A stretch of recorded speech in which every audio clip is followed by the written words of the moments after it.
Hello and welcome to this video, and this video is going to be called A Dumb History of Heavy Metal Part 1 Black Sabbath. I have been a music teacher, music lecturer in colleges for about 30 years now, and one consistent thing that I have seen over those years is in terms of instrumental performers, not music producers, but instrumental performers, i.e. drummers, guitarists, bass players, etc. Throughout that 30 years, there has been a continual and never-changing stream of young music students wanting to come and study those instruments that have come from heavy metal. Right? Those students have not changed in their character whatsoever. And in many cases, many of the bands that they were listening to 30 years ago, they are still listening to now. That seems to be the catalyst, it seems to be the motivation, and it seems to be the instigator for so many musicians to pick up an instrument and play, right? Heavy metal. That seems to be the way in for so many musicians. As these musicians develop, and some of them stay within that genre, but many of them move to more progressive styles or more commercial styles. Some of them move towards music production and they go into dance music. Some of them go towards jazz. Some of them go towards, working in the industry in a more administrative role, management, all that type of thing. So the music industry, I believe, has been fed for so many years by this incredible genre. The genre of heavy metal. Those students that come in at 16, they feel part of a club and they have an allegiance to that. Part of the thing I have to do as a lecturer is break them out of that. They believe that the bands that they listen to are the greatest bands in the world, that the musicians in those bands are the greatest musicians in the world. And in many cases, a lot of the aesthetic ideas, a lot of the motivations that go with that are actually quite dumb, okay? Now, as I speak about this, I myself are one of those musicians, I have worked within folk music, within progressive rock. I have made dance records. I have made in covers bands, disco, funk. I think I've played every genre going. But the reason why I picked up the drumsticks and started to play was because of the new wave of British heavy metal that emerged around 79, 1980 when I was about 12 years old. That was what got me into music. I've seen this over and over again, right? So I want to do a history of heavy metal where I really explore this aspect, rather than not just describing what happened. I want to get into why this genre is so important and why it occupies such a singular place in music history and then the development of music. So many bands out there, if we trace it back, have their roots in this genre, and it may not seem that that's the case. I recently did an interview with the jazz fusion guitarist B.D. Lenz, and we both discussed how we both started, and it was both listening to heavy rock and heavy metal records. So have I made the case there for that? So that's where I want to start. But also, I think once you are working in the industry and you understand how the industry works and you've worked in a number of genres, you return to these early heavy metal bands with a mixture of nostalgia and slight embarrassment, because in many cases they're very, very silly, right? I think their silliness, their dumbness is part of the attraction. It's inherent in those bands. I want to explore on these videos, this is going to be the first one, I want to explore that silliness and dumbness. I don't think anyone's ever done that before, right? Now, one of the bands that has never gone away, with my students, I have 16-year-olds that are still trying to play cover versions of this band right now, and 30 years ago I had musicians trying to play, songs by this band back then. And I'm sure this will never go away. And that is the music of Black Sabbath. And with heavy metal, we are very lucky in that we have, given us by the established music history, a band which we can say categorically invented heavy metal. And I believe that is the case. I think Black Sabbath are the originators of heavy metal. You know, we've got heavy rock, we've got hard rock, we've got classic rock. But in terms of what heavy metal is as a genre, Black Sabbath are the ones we can blame, right? Now, another thing that brings this into more relevance to me is I live in the West Midlands in England, in Great Britain. And many of the bands that emerged that were sort of the originators of heavy metal, including Black Sabbath, but also bands like Judas Priest and Led Zeppelin, those bands originated right here where I live. Geezer Butler from Black Sabbath at one point lived just up the road from me. KK Downing, the guitarist of Judas Priest, lives just up the road. You know, Robert Plant lives just up the road. This is the birthplace of heavy metal, but this is also the birthplace of industry. Up the road from here, we have, you know, Iron Bridge. We have the beginnings of the Industrial Revolution. So the Western industrial structure that we all live in also originated here. And because of that, historically, there is a huge amount of heavy industry in this area, especially in Birmingham, but also in the Black Country. Bands like Black Sabbath and Led Zeppelin and Judas Priest were all birthed within this heavy industry area. The Black Country, which is literally 10 miles up the road from here, was called the Black Country because it was black. When Queen Victoria travelled through that area on a train, she asked for the shutters to be closed so she could say that she hadn't seen the poverty that existed there. So this was a heavy industrial area. And this heavy industrial area has existed right up until recent times and was there in the 60s and the 50s when the people who gave birth to this genre were growing up. I really want to focus on Black Sabbath. But before we get into what Black Sabbath did historically, let's look at what they actually pulled together, because they don't come out of nowhere. The first thing they pulled together is the blues. The blues, American folk art form that then gets picked up by British people and gets codified into a sort of electric blues. We're thinking Fleetwood Mac, we're thinking Cream, we're thinking Hendrix. You know, over in the US, you also had bands like Canned Heat. You've got bands like blues guitarists like Mike Bloomfield. So there's a blues explosion before Black Sabbath comes in, an electric blues explosion, and the blues is dark and the blues is mysterious. That's one of the ingredients. In the UK also, we have a sort of explosion of sort of rock and roll pop bands. You know, beat bands, the Beatles, of course, being the leaders of that. Within that, we have bands like the Kinks, and the Kinks get interested in creating songs, not so much around chord structures, but around riffs played on electric guitar, where the guitar has been overdriven. And Eric Clapton's also, with the Blues Breakers, experimenting with lead guitar solos using distortion. So we have the idea of this distorted guitar riff.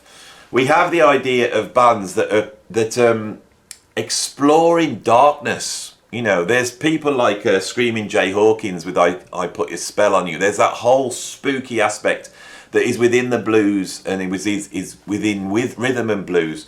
But also there's bands like King Crimson with 21st Century Schizoid Man that are mining a much darker, heavier area. So all the elements are there. What Black Sabbath seem to do is they pull those elements together in a really novel way. Black Sabbath originally starts out as an electric blues band, like so many bands were at that time. It seems like quite a disorganised electric blues band. Tony Iommi gets fed up with the disorganisation and he leaves and he goes and joins Jethro Tull. Jethro Tull at that point, with Mick Abrams on the guitar, are another electric blues band.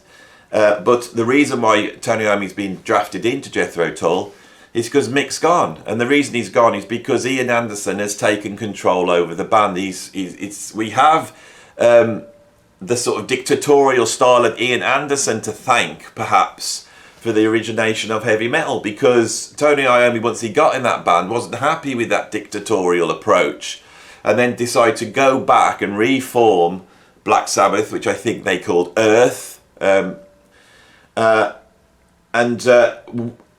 basically get more organised. Now, when you read the story of Black Sabbath, there is always this aspect of almost like foolishness. And this is really what I want to get into, and I know it's going to be hard on this video to get into this. This is something I don't think ever gets mentioned or gets pointed out.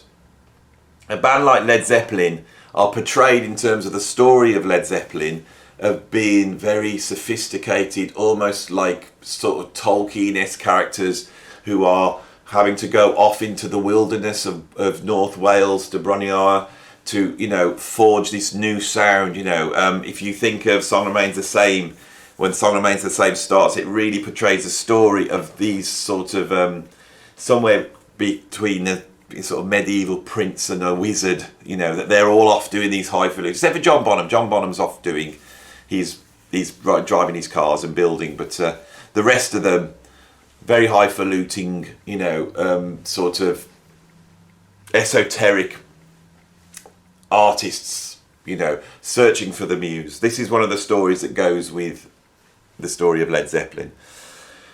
With Black Sabbath, it's not like that. You know, we have this idea that, you know, of Ozzy Osbourne, as he's sort of been in prison for burglary, turning up barefoot with a plug around his neck, you know, at Geezer Butler's house, and all these stories that we hear.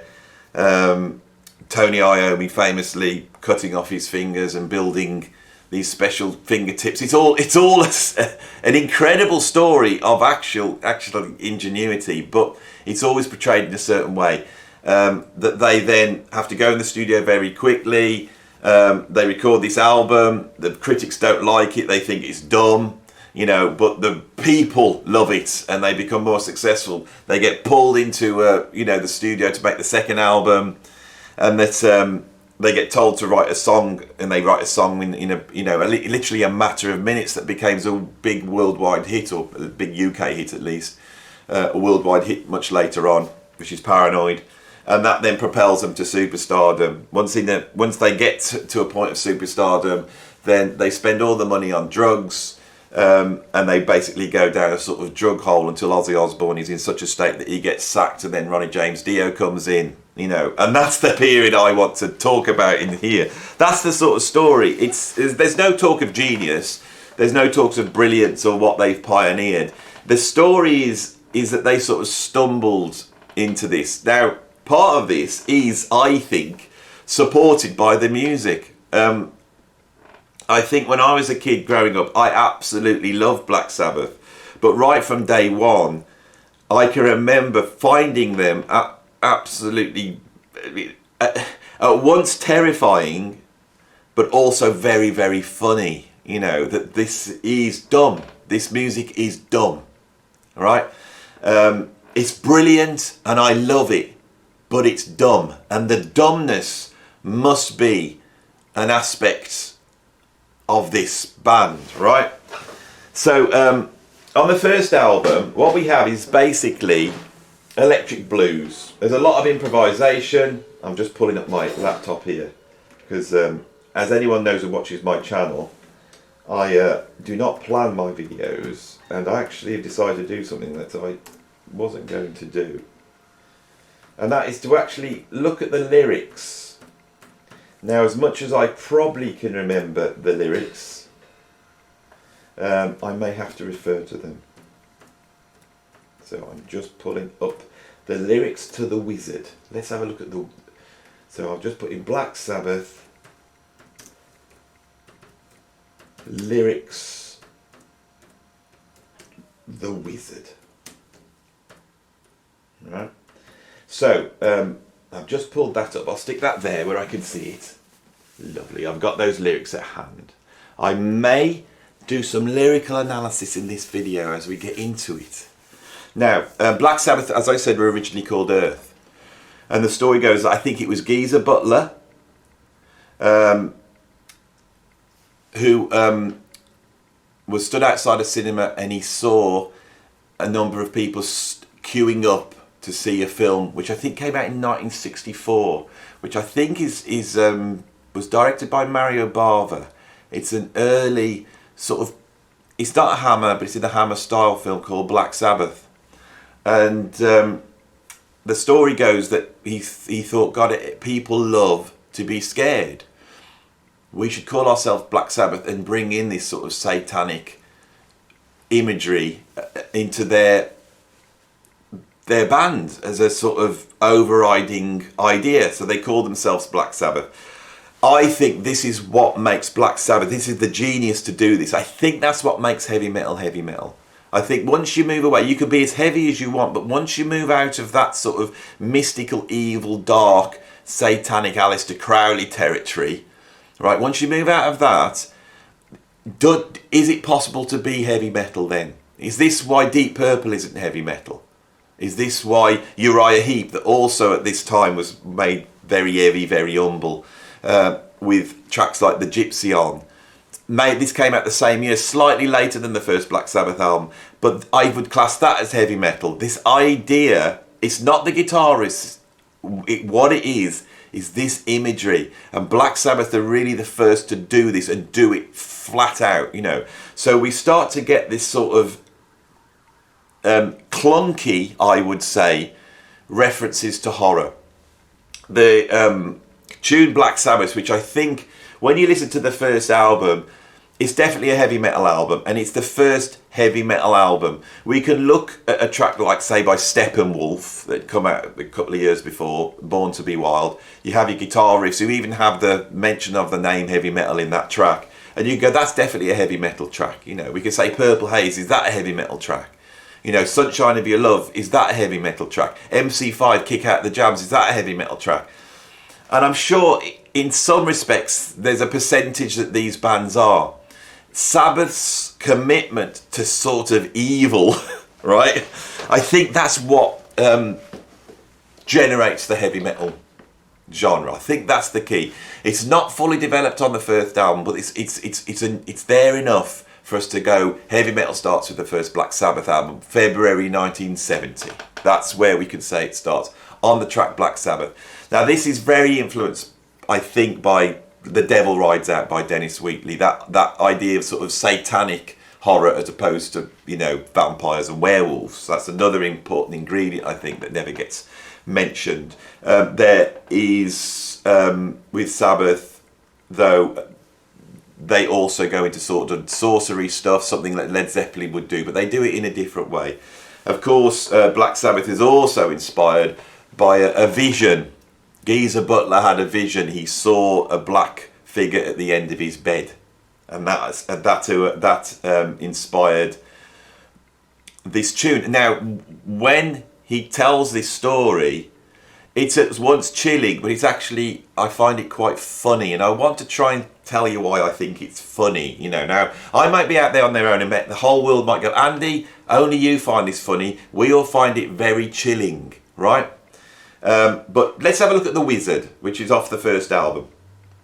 Now this was written, the lyrics were written not by Ozzy Osbourne, but by Geezer Butler. And he said that this character of the Wizard was inspired by Gandalf from Lord of the Rings. Now I'm going to read you the opening verse. Misty morning, clouds in the sky. Without warning, a wizard walks by, casting his shadow, weaving his spell, long grey cloak, tinkling bell. Right, that is the opening verse of The Wizard. The chorus. This is the chorus. Never talking, just keeps walking, spreading his magic. All right. Now, is it just me? But the idea that this is obviously being seen by someone. This is the character that's watching this. Right. So it's a misty morning. There's clouds in the sky. Straight off, if it's a misty morning, you won't be able to see any clouds in the sky because it'll be foggy. You wouldn't be able to look up. But that next. And then, without warning, a wizard walks by. Now, for me, Of course, if I am going to meet a wizard, I would like the warning first. I would like there to be a warning. Maybe normally with wizards, they have some sort of person that goes forth before them, announcing, everybody get ready, there's a wizard about to walk by.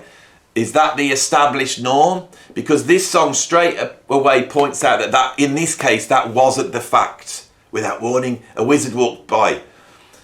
Casting his shadow. Right, it's a cloudy sky. It just said in the line before it's a cloudy sky. Now he's casting his shadow. Is that magic? Weaving his spell, which of course we expect from a wizard. Long grey cloak. Tinkling bell. I don't need the tinkling bell. The tinkling bell is not working for me. It's comical. It's comical. The whole thing is comical. Verse 2. Evil power disappears. Demons worry when the wizard is near.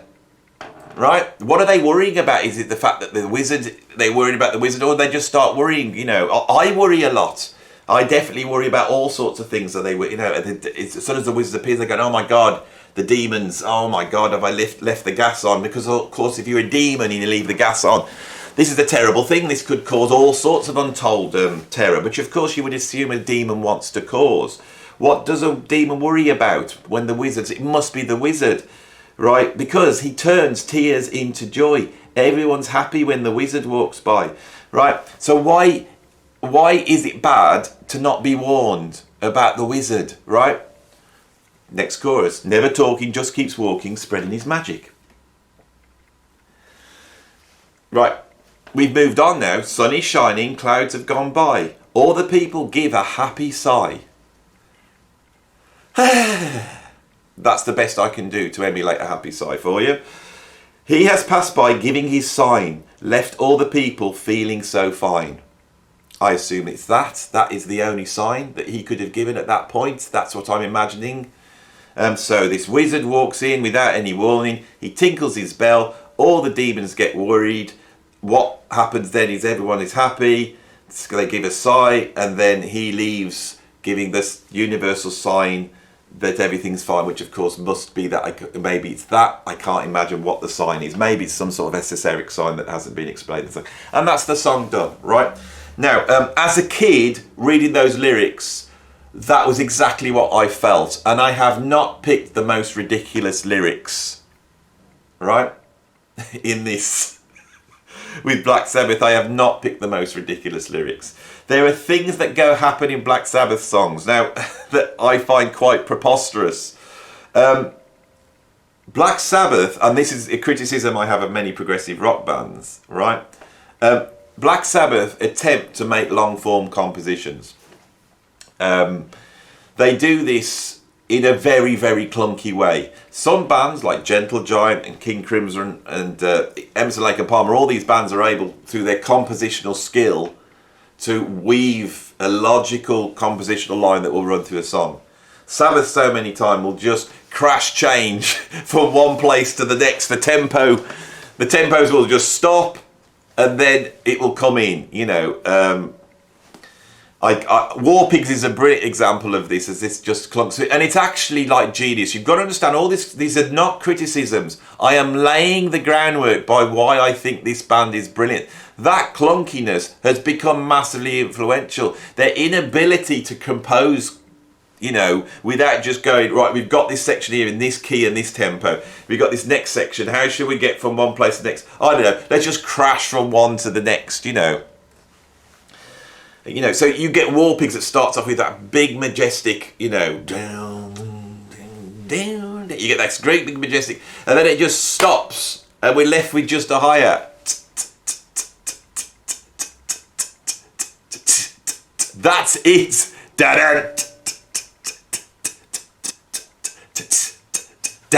Now this, I think, is genius, but it's a new kind of genius. Bands have never created compositions this stupid before, right? Ozzy comes in, generals gathered in their masses. Right, so the generals are gathering in their masses. There's masses of generals.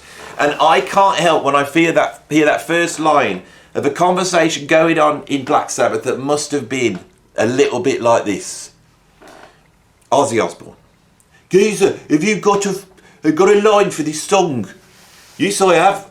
It's generals gathered in their masses, but I cannot come up with a rhyme. I need a rhyme to go with it, and I can't find one. Well, you need a word that rhymes with masses. Have you got one? I can't think of one at all. Hang on, I've had an idea. Why don't I rhyme it with masses? Generals gathered in their masses, just like witches at black masses. How about that? Would that work? I think that'll do fine. But normally with a poem, you usually have a different word that rhymes. I think if you were to use the same word over and over again, it actually would not be a rhyme. It would just be the same word. Oh, but I can't think of anything else. Let's just go for it. Yeah, okay then, Ozzy. Are you ready? 1, 2, 3, 4. That is the only scenario that I could imagine would allow any other band trying to rhyme masses with masses. You would think they would have questioned this. You know, this is a thing. So you get this clunky sort of compositional style. My favourite tune by Black Sabbath is Supernaut off Black Sabbath Volume 4, which is famous because at this point they were, you know, bringing in suitcases worth of drugs. The album was originally going to be called Snowblind as a tribute to their terrible drug habits that were raging at that time in the band. Supernaut is a work of genius. And part of the thing that I find it so amazing, it's got the heaviest riff, the heaviest rolling riff of all time. It's so heavy. But in the middle we have a calypso. This song's bloody heavy, isn't it? Yeah, we got a right heavy riff here, haven't we? What shall we go into the middle? Shall we go for something really heavy or something else? I think we should go for something else. What should we go for? Geezer, have you got any ideas? Because I blame Geezer for everything. Geezer, have you got any ideas for this middle section? How about we go into calypso? That'd be a bloody brilliant idea. Let's go for it right now. Can you play a calypso? I don't know. I don't really know what one is, but I think we should go because there's nothing that says heavy like a calypso. That is kind of the way I imagine the session. Of course, you're watching Andy Edwards' YouTube here. None of this is true. This is my imagination. It's the imagination that I had as a 12, 13, 14-year-old boy listening to Black Sabbath. I imagine these things back then. This is what I'm trying to explain to you. You know, let's pull up another lick, one more lick, because I'm enjoying doing this. Let's pull up Fairies Wear Boots. Another. I'm pulling up songs I absolutely love by this band. Right. I am not trying to destroy them. I'm going to try and pull this together in a minute. Again, I'm pretty sure this is incredible. I've just gone into this website to get the lyrics at the top. It's got a little bit of information. It just gets more and more ridiculous. Fairies Wear Boots, right? This song is about skinheads. At the time in England, skinheads were not racists, but punks and anarchists. They usually wore boots, which is how Sabbath got the title.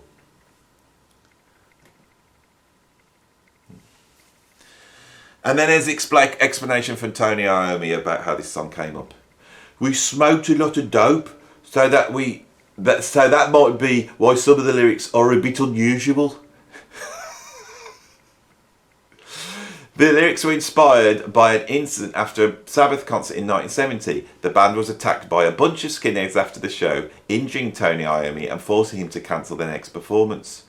We were in constant battles with them, so we wrote the song calling them Fairies. Fairies! I can't even do I'm from the area and I can't do the accent because it's making me laugh. That was Geezer Butler, that was. So this song is a way of getting at skinheads by calling them Fairies Wear Boots.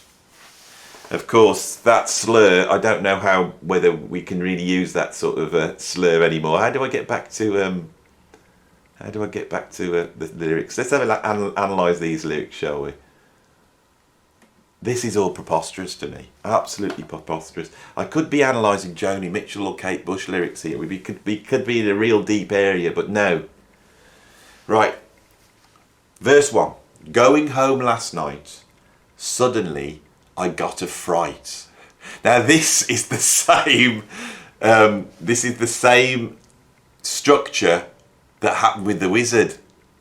You know, it's you're out there doing something, and then something comes along and gives you either something happens without warning, or suddenly you get a fright. This must have happened to Geezer Butler all the time, absolutely all the time. He must have been a nervous wreck, walking around and having all these frights and things happening without warning, because it's a sort of pattern that we get at the beginning of the song, isn't it? Yeah, I looked through a window and surprised what I saw. Right, well, if you're out at night looking through people's windows, that's not a great thing to be doing anyway, because I think that's against the law. And what did he see? Fairy with boots are dancing with a dwarf. All right now. So,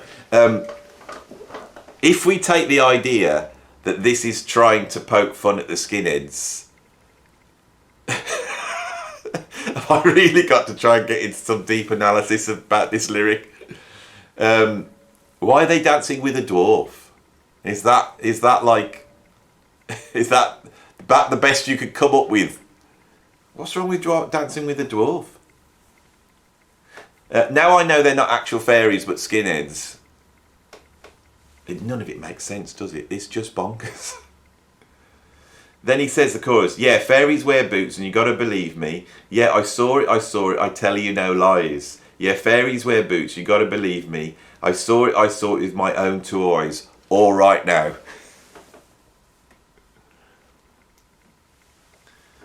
Right, there is one verse to this, that is it. And then we have an outro.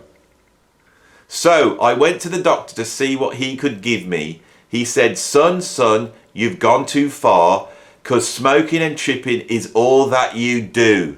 Yeah!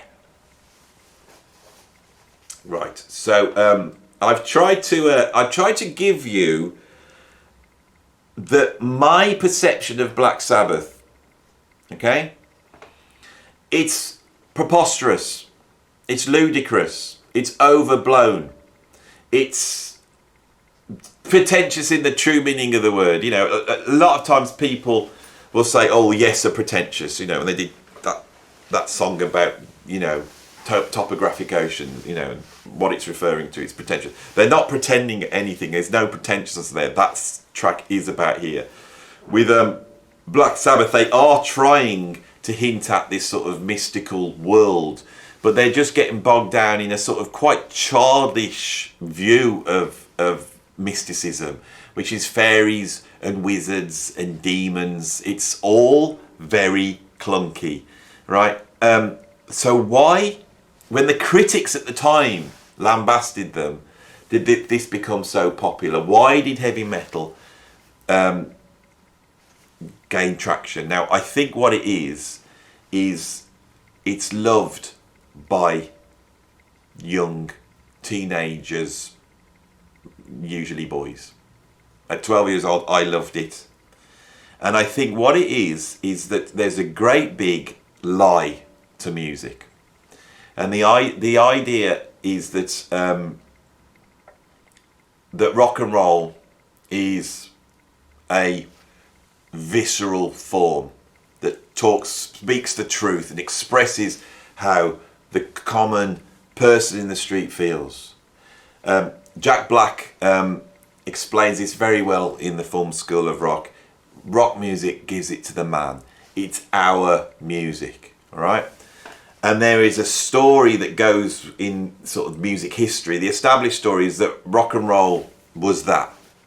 And then bands came out and it got more and more sophisticated, and then it had to be brought down. And what brought that down was punk.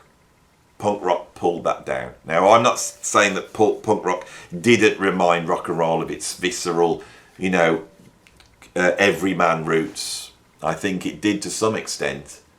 But you've got to remember that Black Sabbath are doing this 7 years before punk with this album, because this is doing the same thing for punk, but I believe it's doing it for real, right? This is not a form of music that the educated elite that wrote the music magazines, the music journalists that were really about trying to show how clever they were not going to champion a music this dumb. But the fact that this music was so visceral, so emotionally, compelling, and yet so dumb at the same time, this is something that every person could get behind and was absolutely thrilling.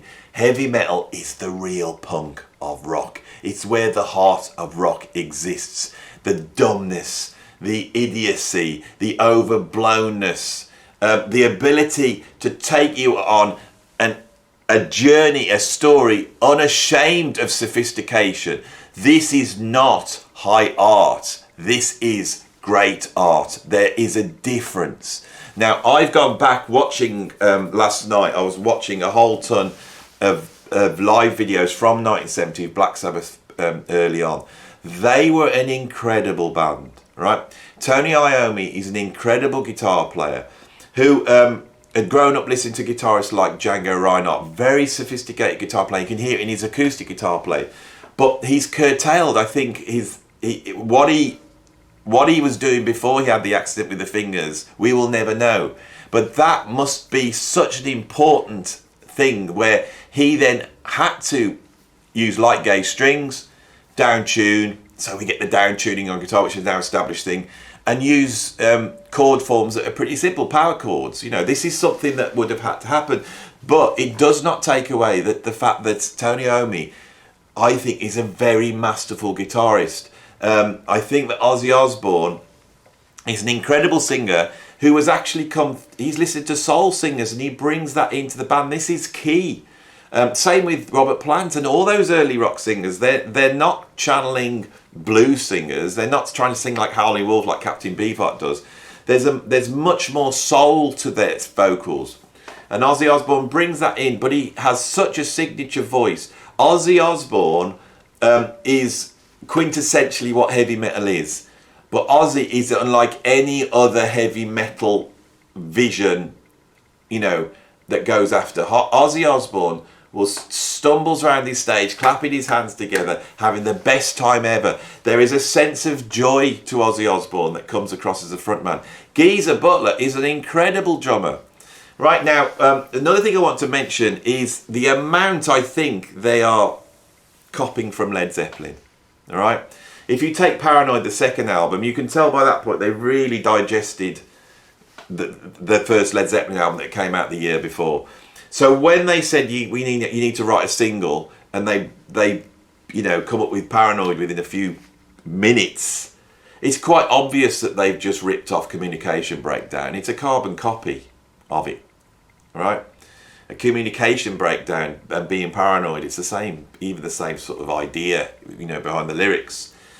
If you listen to Led Zeppelin 2 that come out in '69, we have Moby Dick, which is that heavy riff and then drum solo, and we can hear that with Rat Salad.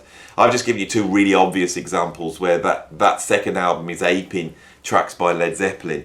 So they are not original. They are bringing certain things in, but I think the clunkiness of it. Now I want to go back to what I talked about at the beginning of this video. Is the landscape in which they grew up. The sort of bleak industrial landscape of the Black Country and Birmingham. All right? And I think anyone who knows this town, anyone who knows what it's like around here, surrounded by beautiful English countryside, the countryside that inspired Tolkien, right? Tolkien grew up just south of Birmingham, and he modelled Middle-earth and especially the hobbits on this place where I live here. He modelled the towers on two towers that were in Birmingham and in different places. I wish I could tell you which one they were. But so Birmingham is this industrial, dark industrial place surrounded by Middle-earth. That's what it is. This is directly what we see expressed by fundamentally working class people that had grown up in the place that invented working class people, which is the industrial heart of the world. All right? These are the things that have never been said.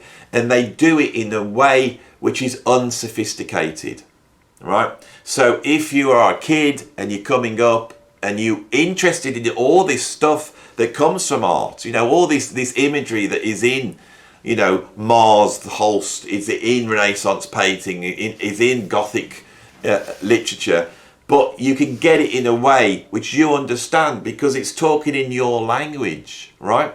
That is, I think, the genius of Black Sabbath.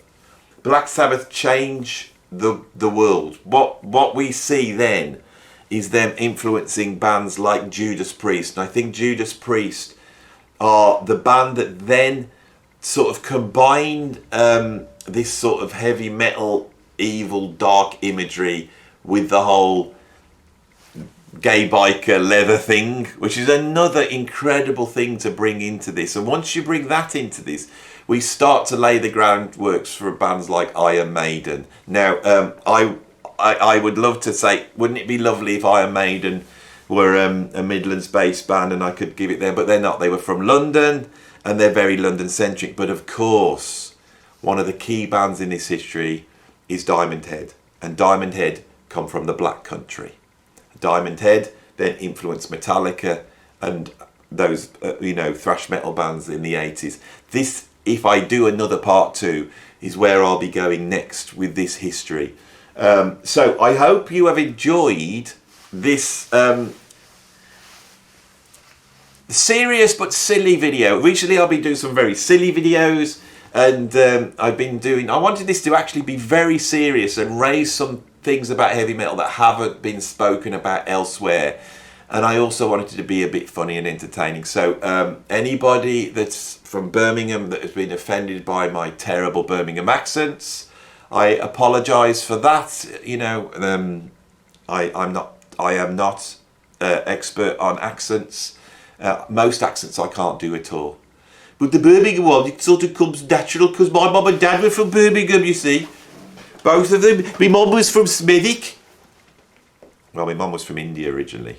India and Smethwick. Right, the two great influences on my life. Anyway, if I carry on talking like this, I will get silly. Thanks for watching this video, part 1 of my dumb history of heavy metal. And hopefully it will be coming part 2, where we'll be looking at the world of Judas Priest and the origins of the new wave of British heavy metal. That's a video I've been putting off, and I really want to do that. You know, this is why I'm here, and I bet there's so many, that's the reason why so many of you are here. So anyway, thanks for watching this video. I'll see you on the next one. If you liked it, you have to like it. If you want to see more, you have to subscribe. You also have to ring the notification bell, because if you want to see part 2, you need to be notified. And if you want to support me trying to do these, what I hope are slightly different videos to everybody else, you can become a Patreon down here and you can support me, and that'll be absolutely brilliant, because I'll have a little bit of money and I'll be able to, you know, feel like I'm not just doing this for the love of it, but which of course is why I do it. Thanks for watching. I'll see you on the next video. Bye.